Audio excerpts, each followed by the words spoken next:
Actually Jio politics কী, ভূ রাজনীতি কী, diplomacy কী, আমি আসলেই বুঝি না, জানি না। বাট আমার কাছে সবচেয়ে বেশি ভালো লাগে পলিটিক্যাল ফিলোসফি। পলিটিক্যাল ওয়ার্ল্ডের বিখ্যাত যত ফিলোসফাররা ছিলেন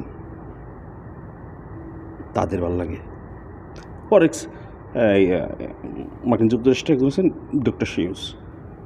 তিনি কার্টুন লিখতেন, বাঁকতেন, লেখালেখি করতেন, ডক্টর শিউস।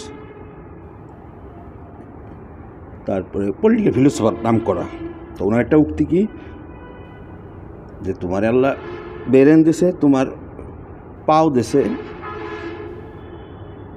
তোমার রাস্তা আছে সামনে, বা তোমার পিছনে বাইসাইকেল আছে বা গাড়ি আছে, তুমি চিনতে আর তুমি ডাইনে যাবে না, বামে যাবে, উত্তরে যাবে না, দক্ষিণে যাবে। নিজেদের সমস্যা নিজেদের সমাধান করতে হয়।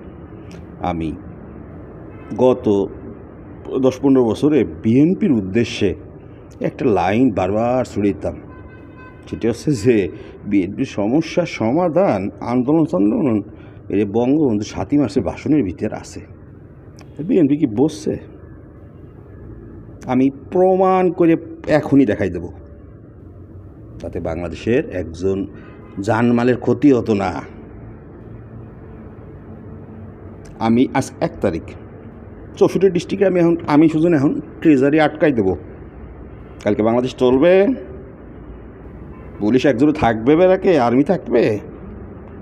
যারা বুঝছেন আমি কি বলছি তারা বসছেন।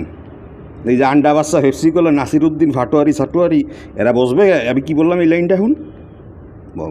বঙ্গবন্ধুই তিনি আন্দোলনের 7 মার্চে কী বলছিলেন তর্জমা তাফসির করলে বিএনপির আন্দোলনের সময় কেউ বলতে পারতেন না। সাপোজ আমরা বলি কি, র আমাকে বাংলাদেশে বরা ইন্ডিয়া করিয়ে দিয়েছে, র পোড়াই দিয়েছে, জ্বালাই দিয়েছে। আরে বাবা রে, নিজে ঠিক জগৎ ঠিক।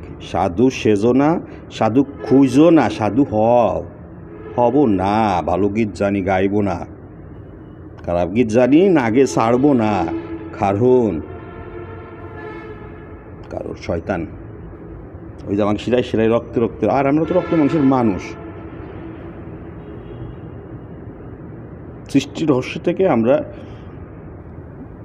আল্লাহ আমাকে এমনভাবেই তৈরি করে দিয়েছে যে গন্ধফলটা কারে খাওয়াইছিল, আর আমরা খাওয়াইতে পারি নেই। আর এই কারণেই বাঁকা হাড় দিয়ে পাঁজরের তৈরি করা হয়েছে। আবার একমাত্র হাড়, পাঁজরের বাঁকা হাড় ভাঙেন দিয়ে জোড়া লাগেন নাকি, সোজা হয় নাকি ভাঙ্গিয়ে যাবে। আর এই কারণে মনে হচ্ছে বিদায়ের ভাষণে আমার কেন জানি মনে হয় যে আল্লাহ যা কী বলছে তা বুঝিয়ে দিয়ে গেছে, যে নারীদের কল্যাণের দিকে খেয়াল রেখো।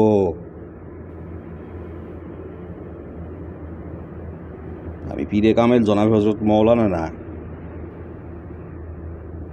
সাপোজ আমি এখন প্রধানমন্ত্রী আছি, বা আমি বর্তমান সরকারের প্রধান আছি, আমি বইলেই হয়েছি মুখ দিয়ে আমি সারা জীবন ক্ষমতায় থাকবো। ওরে বাবা রে বাবা, ইনশাল্লাহ আমি সারা জীবন ক্ষমতায় থাকবো। ওরে বাবা রে বাবা, কোনটা এবার আসেন? ক্ষমতা চিরস্থায়ীটা ম্যানমেড নিয়মে গণতান্ত্রিক দেশে আমি যখন ইনশাল্লাহ বলছি আমি চিরদিন ক্ষমতায় থাকবো, তাহলে আমার আল্লাহ ক্ষমতায় 1 মিনিট পরে 1 সেকেন্ড পরে নামাতে পারে, তাকে আমি জানি না, বুঝি না। তাই আমি বলি যখন ফেলছি আমি থাকবই। কিন্তু ইতিহাস ঐতিহ্যকে আমরা জলাঞ্জলি যা দিছি, যে অপমানটা করছি, ফেরত পাবো? সেই পলিসি বইয়ের যারা বা যাহাই যা করছেন, জীবন গেছে যা গেছে, আমরা কিচ্ছু ফেরত পাবো না। তারা বাই ন্যাচারালি পানিশমেন্ট পাবে, যেই হন না কেন, আমি হলেও আমি পাবেন। প্রতিটা কর্মের ফল ভোগ করতে হবে, হয় জীবদ্দশায় নাহলে পরকালে।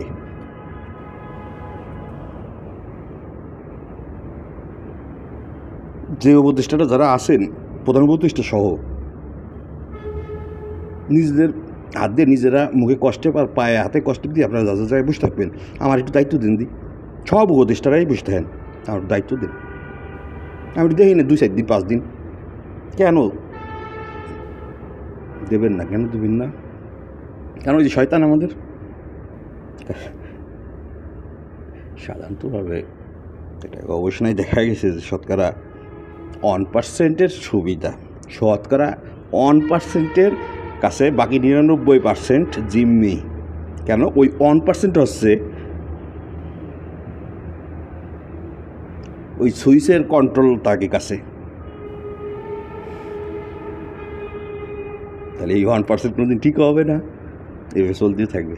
বাট হ্যাঁ, মানবতা সর্বাগ্রে, humanity first and foremost, tolerable, সহনীয় আমাদের হওয়া উচিত। আমরা মানুষ। আমার ব্যক্তি মতামত তুলে ধরলাম বা আমার কাছে মনে হলো, মানে কোনো তথ্য বা যুক্তি সহকারে, তথ্য কিছু না, আই হ্যাভ নো এভিডেন্স আমার কথা রেখেছি। আমি মানে মন থেকেই বললাম কথাগুলো। যদি শোনেন, কখনো শুনে থাকেন, একটু চিন্তা করেন আমি কী বললাম। ভারতের দোষ না, চায়নারও দোষ না, ইউএসেরও দোষ না, দোষ আমাদের, দোষ আমাদের। এই 20 কোটি মানুষের, এই 20 কোটি মানুষকে তাহার ফল ভোগ করতে হবেই, কিন্তু কীভাবে সেটা ফল ভোগ করব, কখন করব, আমি জানি না, বা আমরা জানি না, আল্লাহ জানি।